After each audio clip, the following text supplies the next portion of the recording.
नमस्कार, मी अक्षरा पाटील आणि पुस्तक वाचन या युट्यूब चॅनलमध्ये आपणा सर्वांचं खूप मनापासून स्वागत. मित्रांनो, डॉक्टर सुधा मूर्ती यांच्या डॉलर बहू या कादंबरीचं आपण वाचन करीत आहोत. तत्पूर्वी चॅनलवर पहिल्यांदाच असाल किंवा चॅनल यापूर्वी सबस्क्राईब करायचं राहून गेलं असेल तर चॅनलला आधी सबस्क्राईब करा आणि पुस्तक वाचन कसं वाटलं, कादंबरी कशी वाटली ते कमेंट बॉक्समध्ये जरूर कळवाच. पण त्याबरोबर तुमचं आवडतं कुठलं पुस्तक जे सर्वांनी वाचायलाच हवं असं तुम्हाला वाटतं त्या पुस्तकाचं नाव सुद्धा कमेंटमध्ये जरूर कळवा. पुढच्या काही एपिसोडमध्ये ते पुस्तक सुद्धा आपण रेकॉर्डेड फॉर्म मध्ये उपलब्ध करू. भाग 15. गौरम्मांना रात्रभर डोळ्याला डोळा लागला नाही. त्यांच्या दुःखाला उशी साक्षी होती. पश्चातापाच्या फुपाट्यात त्या शिजून जात होत्या. त्यांच्या डोळ्यांसमोर सारखी विनितेची मूर्ती येत होती. आई वडील नसलेली पोरकी विनिता त्यांच्या प्रेमासाठी हपापली होती. तिच्या वागण्या बोलण्यातून ते स्पष्ट दिसत होतं. पण गौरम्मानी तिकडे जाणून बुजून दुर्लक्ष केलं होतं. जमुना घरात येण्यापूर्वीचं वातावरण त्यांना आठवलं. त्यानंतर मात्र वातावरण कडवट झालं होतं. आपण विनितेसाठी काहीही केलं नाही हे त्यांना तीव्रपणे जाणवू लागलं. तिच्या लग्नात आपण तिच्यासाठी चांगली साडी घेतली नाही. त्यांनी आपल्या हातातल्या सोन्याच्या बांगड्या जमुनेला दिल्या होत्या, पण तिच्या लेखी त्यांची काहीच किंमत नव्हती. जर आपण त्याच बांगड्या विनितेला घातल्या असत्या तर तिनं संदर्भ येताच प्रत्येक वेळी सगळ्यांसमोर आमच्या सासूबाईंनी दिल्या म्हणून सांगत कौतुक केलं असतं. आपण तिच्या बाळंतपणाच्या वेळीही असंच वागलो, त्यामुळे ती धारवाडला निघून गेली. सुरभीच्या लग्नाचा मुहूर्तही अलीकडचा काढता आला असता, पण केवळ जमुनाचा विचार करून आपण लग्न पुढं ढकललं. त्यावेळी आपण विनितेचा विचारच केला नाही. हाच भेदभाव आपण नातवंडांच्या बाबतीतही केला. हर्षसाठी आपण 100 रुपये पाठवले होते, तर मानसीच्या बारशाला सोन्याची साखळी केली होती. आणि डोहाळ जेवणाचंही असंच. विनितेसाठी हिरवा ब्लाऊज पीसही त्यांनी आणला नव्हता. गिरीशचा बेताचा पगार आहे, आपण का साडी आणायची असं त्यांना वाटलं होतं. पण जमुनासाठी हिरवी रेशमी साडी आणली होती. गेल्या जवळजवळ वर्षभरात जमुनानं ती साडी अंगालाही लावली नव्हती. तिच्या श्रीमंतीमध्ये त्यांनी साडीसाठी खर्च केलेल्या 5,000 रुपयांची काहीच किंमत नव्हती. म्हणजे दुरून डोंगर साजरे म्हणतात ते खरं तर. रंगीत आकर्षक पंख्यामागील काट्या चोयत्या दिसल्या. जर मी अमेरिकेला आले नसते तर अशाच अज्ञानात राहून जमुनाचं गुणगान करत राहिले असते. गौरम्मांना आता या क्षणी निघून जावंसं वाटलं. जवळच मैसूर असतं तर त्या तशा निघूनही गेल्या असत्या, पण अमेरिकेतून तडकाफडकी निघून जाणं शक्य नव्हतं. एखाद्या पिंजऱ्यात बंदिस्त केलेल्या प्राण्यासारखं त्यांना वाटत होतं. त्यांनी चंद्रू पुढे प्रस्ताव मांडला. चंद्रू, कुणी भारतात जाणार असेल तर मीही जाईन म्हणते. का ग? वर्ष झालं घर सोडून. मानसीही आता मोठी झाली. आता तुम्ही दोघंही निश्चिंत मनानं नोकरीवर जाऊ शकाल. चंद्रूला आश्चर्य वाटलं नाही, पण जमुना चकित झाली. ती म्हणाली, एवढ्याच जाणार? एवढ्या लवकर तिथं जाऊन तरी काय करणार? आता तर बेंगळूरमध्ये पाण्याची खूपच अडचण आहे म्हणे. विजेचाही त्रास आहे. कशाला जाता तुम्ही? आपण अण्णांनाच इथं बोलावून घेऊया ना. आणखी वर्षभर राहून जा. नको बाई, पाण्याची अडचण असो किंवा आणखी काही असो, आपलं घरच आपल्याला बरं वाटतं. इथं ज्यासाठी आले ते तर झालंच. सगळं पाहूनही झालं. तुम्हाला आमच्याकडून शक्य तेवढी मदत झाली. आता मला गेलं पाहिजे. आता आम्हा दोघांचंही वय झालंय. इथं काही आजारपण आलं तर तुम्हालाही उगाच त्रास. आम्ही तिथंच राहणं चांगलं. जमुना, आम्हा म्हणते ते खरंय. तिलाही कंटाळा आला असेल. सोबत मिळाली की आम्हाला पाठवून देऊया.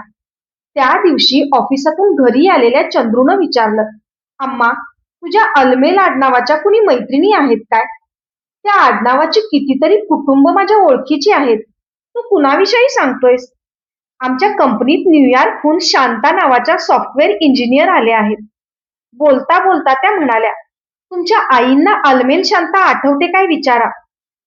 ती नसरीपूरचे अल्मेल माझ्या चांगले माहितीचे आहेत. श्याम अय्यंगारांची मुलगी. माझ्याच वयाची असेल ती. तुला आठवत नाही? रामानुज अग्रहारात ते राहायचे. शांता तुझ्यापेक्षा वयानं थोडी लहान असेल. मी तिच्या केसांची नागवेणी घालायचे. फार दिवस झाले तिला भेटून. आता कुठं आहे कोण जाणे. मला काहीच आठवत नाही. तूच बोल त्यांच्याशी. गौरम्मांना फार आनंद झाला. खेड्यातल्या मैत्रिणीची मुलगी, अगदी लाडक्या मैत्रिणीची मुलगी, रक्ताचा माणूस म्हणता येईल, इतक्या जवळचं. चंद्रूनं शांताला फोन करून सांगितलं, शांता, माझी आई तुला भेटायचं म्हणते. आणखी 2 तासात जिम आटोपून येईल. तिथून येताना तुमच्या घरी मावशींना भेटायला येईल. आज रात्री त्यांना माझ्या घरी गप्पा मारायला घेऊन जाईल. नाहीतरी उद्या सुट्टी आहे. येते संध्याकाळी. मावशींना सांगा. चंद्रूनं तो निरोप गौरम्मांना सांगितला. सारं ऐकून गौरम्माने विचारलं, चंद्रू, जिम म्हणजे काय रे? शरीराला व्यायाम देण्याचं ठिकाण. म्हणजे तालीम की काय? व्यायामशाळा असते तशी? नाही, तिथं वेगवेगळ्या मशनी असतात. घाम गळेल एवढा दररोज व्यायाम केला तर फिगर छान राहते. तुम्ही गावाला गेल्यावर मीही सुरू करणार आहे. माझ्या शनिवारच्या मैत्रिणींनी जिम सुरू केलंय. किती स्लिम झाल्या आहेत ना त्या. जमुना म्हणाली. मी म्हणते, स्लिम व्हायला जिम कशाला पाहिजे? शरीर वाकवून घरातली कामं केली तरी पुरेसं आहे. आमची विनीता पहा, कपडे धुते, फरशी पुसते, बागेतली कामं करते. जिम शिवाय स्लिम आहे ती. प्रथमच विनीताचं एवढं कौतुक सासूच्या तोंडून जमुना ऐकत होती. तिनं नकळत भुवया उडवल्या. गौरम्मांच्या मनात बेंगळूरच्या आठवणी फेर धरत होत्या. विनितेची अविश्रांत श्रमणारी आकृती त्यांच्या डोळ्यांसमोर आली. शांताच्या घरी जाण्यासाठी गौरम्मा तयार झाल्या. अलीकडे त्यांचं मन या घरात मुळीच रमत नव्हतं. जाण्यासाठी त्यांनी जमुनाला विचारलंही नाही. वाटलं, तिला काय विचारायचं त्यात? तिची कसली भीती? शांताला भेटून खूपच दिवस, वर्ष झाली होती. गौरम्माच्या पांढऱ्या केसांमध्ये लक्षणीय भर पडली होती. शांताही स्थूल वाटत होती. गौरम्मांना पाहताच ती उत्साहानं म्हणाली, मावशी, ओळख पटते की नाही? तुम्ही माझी नागवेणी घालत होता तेव्हा. आता पहा तर, साधी वेणीही नाही. तुझंच काय सांगतेस बाई, आता बहुतेक कुणीच वेणी घालत नाही.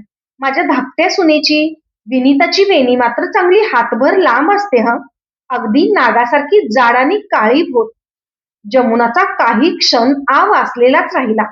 शांता आणि गौरम्मा निघून गेल्या. शांता, तुझ्या आई कुठं असतात ग? कितीतरी दिवसात त्यांचीही भेट झाली नाही. हसनमध्येच राहते ती. तू इथं कशी आलीस? तुझं लग्न झाल्याचं समजलं. तुझे यजमान कुठं असतात? ती एक मोठीच कथा आहे. मनमोकळ्या गप्पा मारण्यासाठीच मी तुम्हाला माझ्या घरी घेऊन चाललीय. चंद्रू आणि जमुना पुढे सांगायला संकोच वाटतो, पण तुमच्या पुढे मात्र सांगावंसं वाटलं. असं काय घडलं असेल? गौरम्मा या विचारात गडल्या असतानाच तिचं घर आलं. तो बंगला नव्हता, अपार्टमेंट होतं. शांतानं आपल्या घराचं दार उघडलं. त्या भागात अशी शेकडो अपार्टमेंट्स दिसत होती. ते 2 बेडरूमचं सर्वसाधारण घर होतं. तिथं अमेरिकेमधलं कुठलंही वैभव दिसत नव्हतं. घरात मोजकच आवश्यक तेवढंच सामान होतं. टेबलावर शांता आणि तिच्या मुलीचा फोटो होता. गौरम्मा आणखी बुचकळ्यात पडल्या. मावशी, जेवता ना? माझा स्वयंपाक चालेल का तुम्हाला? शांता, अमेरिकेत मला सगळं चालतं, पण आज गुरुवार ना, माझं जेवण नाही. शांतानं त्यांना केळी दिली. स्वतःचं जेवण तिनं मायक्रोवेव्ह मध्ये गरम करायला ठेवलं आणि म्हणाली, माझी कथा ऐकताना कंटाळा येणार नसेल तर सांगणार नाही. काही वेळा वाटतं, उगाच आपलं दुःख कशाला वाटत जायचं. असं का बोलतेस? तू तर माझ्या सुरभीसारखी मला. सांगते, माझं लग्न मुकुंदाबरोबर झालं तेव्हा तो सॉफ्टवेअर कंपनीत ऑपरेटर म्हणून लहान नोकरी करत होता. माझे वडील देवळातले पुजारी, म्हणजे परिस्थिती साधारण होती. अभ्यासात मी नेहमी पुढे असायची. होय, तुला बक्षिसं मिळाल्याचं मीही पाहिलं आहे. आप्पांनी तर अश्रू ढाळत सांगितलं, बाळ, तुला इंजिनियर करायची माझी ताकद नाही. मला मेरिट सीट मिळूनही मी जाऊ शकले नाही. शेवटी फक्त BSc केलं. तिथंही चांगले मार्क्स मिळाले. बेंगळूरला आले आणि कम्प्युटर कंपनीमध्ये ट्रेनिंगचं काम मिळालं. त्याच वेळी लग्नही झालं. तुझ्यासारख्या नोकरी करणाऱ्या मुलींचं लग्न होणं काहीही कठीण नाही. लग्न झालं तरी नोकरी सुरूच होती. माझ्या सासू सासऱ्यांनाही पैसे मिळवणाऱ्या सुनेचा अभिमान होता. मुकुंदाला माझ्यासारख्या पगाराची नोकरी मिळाली नाही. नवं काम पटकन आत्मसात करायची आणि भरपूर कष्ट घेण्याची माझी तयारी असायची. पगाराच्या रकमेतली पाऊण रक्कम सासू सासऱ्यांकडे देत होते. का? आम्ही आमच्या सुनेकडून एक पैसाही घेत नव्हतो. सगळे तुमच्यासारखे नसतात मावशी. पुढं मला आणखी चांगली नोकरी मिळाली. त्यातून मला इथं येण्याची संधी मिळाली. कम्प्युटरच्या कामाच्या निमित्तानं खूप जण इथं येतात. गेल्या वर्षी सुमारे 50,000 कम्प्युटर विषयातील लोकांना इथला व्हिसा मिळाला म्हणे. मुकुंदही आला. आणि बाळ, आम्ही इथं आल्यावर लता जन्मली. मुकुंद काही फार बुद्धिमान नाही. इथं आल्यानंतरही तो कुठल्या विशेष कामात रमला नाही. मीच भरपूर कष्ट घेऊन मुलीला वाढवत होते. शिवाय घरीही पैसे पाठवत होते. म्हणजे तूही डॉलर सून झालीस तर? म्हणजे काय मावशी? डॉलर सून, येन सून, पाऊंड सून असे सुनांचे प्रकार आहेत की काय? सून म्हणजे सून. जाऊ दे शांता, तुझ्या हे लक्षात येणार नाही. तू पुढं काय झालं ते सांग. माझ्या सासूला कितीही डॉलर्स पाठवले तरी तिची भूक शमत नव्हती. दरवर्षी आम्ही येणार म्हटल्यावर लांबलचक सामानाची यादी पाठवून द्यायच्या. मीही न चुकता सगळं घेऊन जायची. पुढच्या वेळी पुन्हा तीच यादी, तेच सामान. म्हणजे काय? तुझी सासू व्यापार करायची की काय? देवाला ठाऊक. काय करायच्या कोण जाणे. एवढं करून त्यांच्या तोंडात सतत माझ्या जावेचंच गुणगान चालायचं. बिचारी, ती काही अमेरिकेत राहत नाही ना, वगैरे वगैरे. यावर मुकुंदही म्हणायचा, म्हातारपणी आई वडिलांची सेवा करायची सोडून या परदेशात काय राहायचं, माघारी जाऊया. पण मी मात्र नकार दिला. यातूनच भांडणं सुरू झाली. केव्हा थांबली ही भांडणं? डायव्होर्स झाल्यावर. दररोज माझ्या पैशावर तो मजा करायचा, दारू प्यायचा आणि वर मलाच मारायचा. शिवाय तक्रार करायचा की तू माझी सेवा करत नाहीस. उषा वहिनी कशा माझ्या भावाच्या बुटांना पॉलिश करते, पायांना चोळून देते, तेल लावून न्हाऊ घालते, उलट उत्तर देत नाही. तू मात्र काही ऐकत नाहीस. माझ्यापेक्षा जास्त कमावतेस म्हणून मस्तवाल झालीस, वगैरे वगैरे. तुझी हुशारी बघून त्याला मत्सर वाटत असेल. तसंच होतं. नवऱ्याच्या हुशारीचा बायकोनं अभिमान वाटून घ्यायचा. बायको हुशार असली तरी तिनं मार खायचा काय? हा कुठला न्याय? आपल्या समाजात आया मुलांना उगाच फार शेपारून ठेवतात. माझ्या सासूबाई तर म्हणतात, पतीची सेवा करणं हा तुझा धर्म आहे. एकीकडे तुम्हाला माझ्या कमाईचा पैसाही हवा आहे आणि मी सेवाही केली पाहिजे. मावशी, तुम्हीच सांगा, हे दोन्ही कसं शक्य आहे? एवढा वेळ आणि शक्ती कुठून आणू? दोन्ही नाटकं कशी जमणार? शांता, मी काही घराबाहेर पडून नोकरी केली नाही. काय सांगू मी?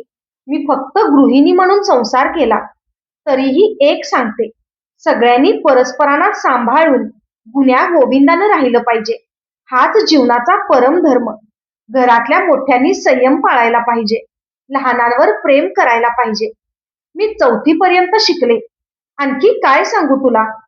मावशी, माझ्या मुलीला मी उटीच्या हॉस्टेलमध्ये ठेवलंय. मुकुंदशी डायव्होर्स झाला. माहेरच्या माणसांनी मलाच दोष दिला. घराला काळीमा लावलास म्हणाले. मला मात्र आजही मी जे वागले ते योग्य केलं असं वाटतं. मावशी, मला हा देश अतिशय आवडतो. माझ्यासारखीला आपल्या देशात उपेक्षेनं पाहिलं जातं. त्या समाजात माझ्या मुलीलाही स्थान नाही. इथं कुणीही माझ्या वैयक्तिक जीवनात डोकावायला येत नाही. माझं काम पटल्यावर प्रमोशन देऊन मला इथं पाठवलं आहे. पुढच्या वर्षी लतालाही इथंच बोलावून इथल्या शाळेत घालेल. मी तर इथं सुखात आहे. तिथं असते तर असल्या नवऱ्याबरोबर सारं आयुष्य मला तळमळत काढावं लागलं असतं. इथं मी स्वतंत्र पक्षासारखी राहते. दुसऱ्या दिवशी सकाळीच शांतानं विचारलं, मावशी, इथं जवळच लक्ष्मीचं देऊळ आहे, जाऊया? पण बरंच दूर आहे ना ते? नाही, फक्त 500 मैलांवर. तिथंच प्रसादाची व्यवस्था आहे. मी ड्राईव्ह करेन. चला जाऊया. तिच्या स्वरात उत्साह ओतप्रोत भरला होता. आपलं कष्टमय जीवन बाजूला सारून शांता किती उत्साहानं वावरत होती. 4 चौघांसारखा सुखी संसार असता तर कशी असती ही? त्या मूर्ख मुकुंदाचंच दुर्दैव म्हणायचं. शांता अय्यंगारी पद्धतीनं रेशमी साडी नेसून समोर आली तेव्हा गौरम्मा भानावर आल्या. शांताचं ते रूप पाहून त्यांना आनंद झाला. मावशी, अलीकडे इथं खूप देवळं झाली आहेत. आधी पीटर्सबर्ग तिरुपतीचं देऊळ तेवढं होतं. आता भारतातल्या वेगवेगळ्या भागातून अनेक माणसं इथे येतात. सगळे देवदेवतांच्या छायेत वाढले आहेत ना, त्यामुळे आता कितीतरी देवळं बांधली आहेत. हे फक्त लक्ष्मीचं देऊळ आहे? नाही, इतरही अनेक देव तिथं आहेत. गणपती, विष्णू, राम, शंकर, षण्मुख प्रत्येक जण आपापल्या देवाची पूजा करू शकतो. आणि पुजारी त्यांना भारतातून बोलावून घेतात. 5 वर्षाचा विजा असतो त्यांचा.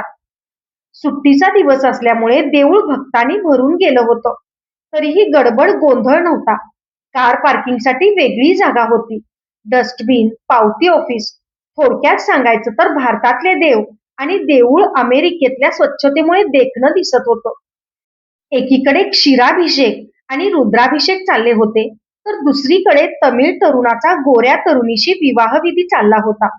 संस्कृत उच्चार न येणाऱ्या मुलाची इंग्लिशमध्ये उपनयनाची तयारी चालली होती.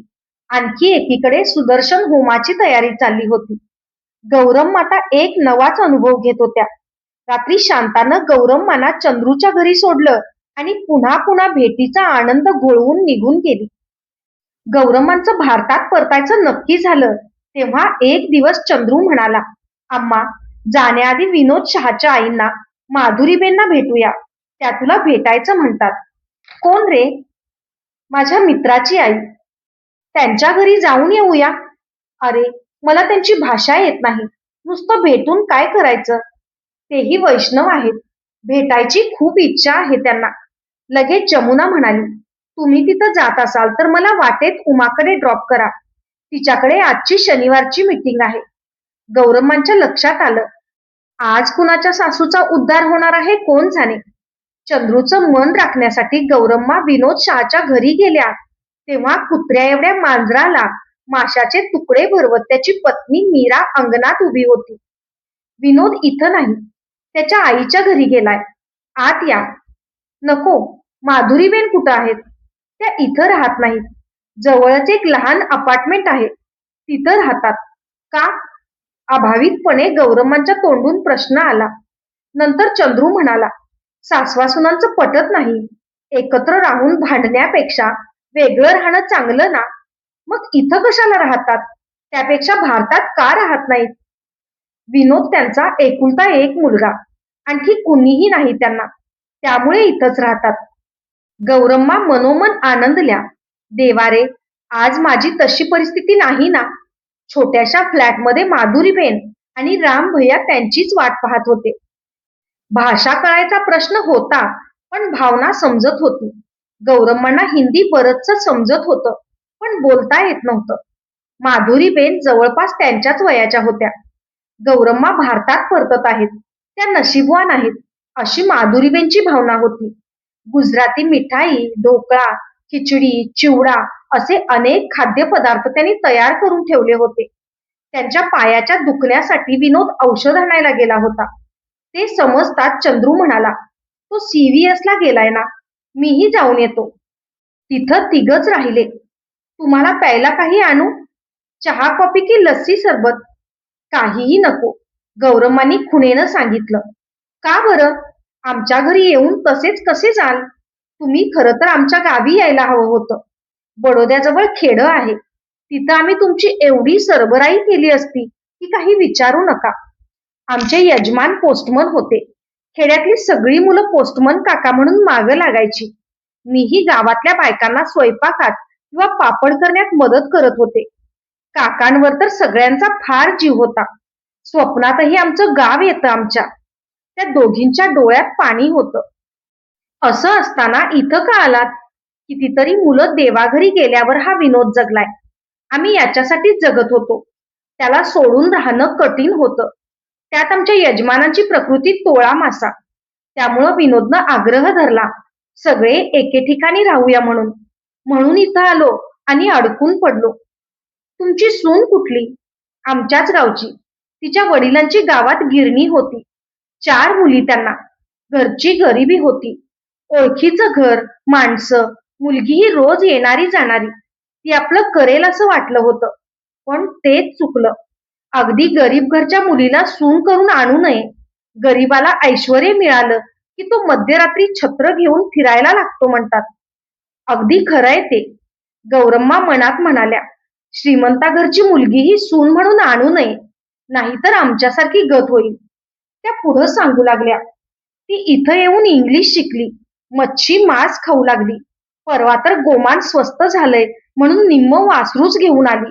देवा देवा, कसं बघवणार ते? दररोज भांडणं झाल्याशिवाय कशी राहतील? तिला भारताचा तिटकारा आहे. इथलं तेच योग्य, तेच मॅनर्स खरे म्हणते ती. शोभतय की नाही हे न बघता ती त्यांच्यासारखे कपडे घालते. शेवटी विनोदनं आमच्यासाठी वेगळं घर केलं. घरात ती चुकूनही गुजराती बोलत नाही. विनोद काय म्हणतो? काय म्हणणार?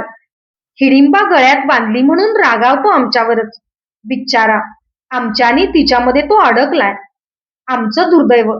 त्यानं इथल्या एखाद्या गोऱ्या मुलीशी लग्न केलं असतं तर सुखी झालं असतं की काय कोण जाणे. चंद्रू आणि विनोद औषध घेऊन परतले. मिनीसोटाहून मुंबईपर्यंत विनोद निघाला होता. त्याच्या सोबतीनं जाण्यासाठी गौरम्मा तयार झाल्या. त्यांनी चंद्रूला सांगितलं, मी जाईन त्याच्याबरोबर. मला सांताक्रूजच्या विमानतळावर सोडलं तर पुढं बेंगळूरला जाईन. तू काहीही काळजी करू नकोस.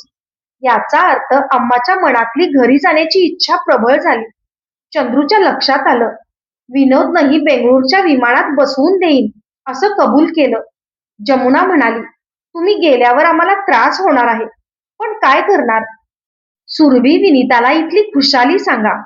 तुम्हाला आणि सुरभीला साडीच घेऊ की आणखी काही वस्तू हवी? काहीही नको. अमेरिकेतल्या साड्या फाटत नाहीत की विरत नाहीत. त्या आपल्या प्रेझेंट म्हणून द्यायला चांगल्या. आमच्या गावी उत्तम मैसूर सिल्क मिळतं. दुसऱ्या देशापुढे उगाच का नाक घासायचं? गौरम्मा ठसक्यात उतरल्या. त्यानंतर पद्मानं दिलेल्या पैशांमधून विनीता आणि सुरभीसाठी चांगल्या पर्सेस, सुरेशसाठी आणि गिरीशसाठी शर्ट विकत घेतले. हर्षसाठी काही खेळणीही घेतली. मानसीला सोडून जायच्या विचारानं मात्र डोळ्यात पाणी उभं राहत होतं. त्याबरोबरच हर्षची आठवणही तिकडं खेचत होती. निघायचा दिवस येऊन ठेपला. चंद्रू जमुनानं वाकून नमस्कार केले. त्यानंतर आपण पुन्हा मुलाच्या घरी येणार नाही हे गौरम्मांना ठाऊक होतं. अशा सुनेबरोबर एवढ्या दूरवर चंद्रू एकटाच कसा निभावून जातो या विचारानं त्या प्रथमच कष्टी झाल्या. विमानतळावर सगळ्यांना हात हलवून निरोप घेत गौरम्मा मायदेशी निघाल्या. धन्यवाद. आणि पुस्तकांसाठी पुस्तक वाचन बाय अक्षरा पाटील हे चॅनल सबस्क्राईब करा. आणि पुस्तक वाचन कसं वाटलं, कादंबरी कशी वाटली ते कमेंट बॉक्समध्ये जरूर कळवायचं. धन्यवाद.